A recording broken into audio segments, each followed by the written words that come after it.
मी स्वतः मंत्रिमंडळाच्या बैठकीला का उपस्थित नव्हतो याचं कारण मी तुम्हाला सांगितलं.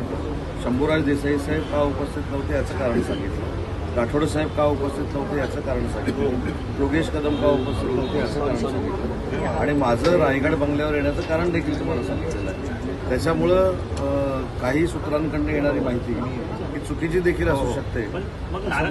नाराजी नाही असं म्हणायचं का? मग पक्षप्रवेश झाले तरी नाराजी नाही. आता जर आपण बघितलं तर माननीय मुख्यमंत्री आणि आमचे मुख्य नेते एकनाथ शिंदे साहेब एकाच बैठकीला उपस्थित आहेत.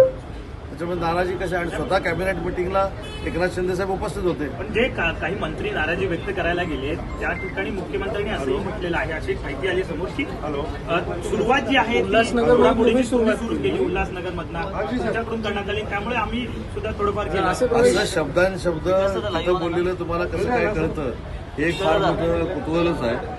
त्याच्यामुळं असं तिथं चर्चा झाली का ही माहिती घेतो आणि परत तुम्हाला सांगतो.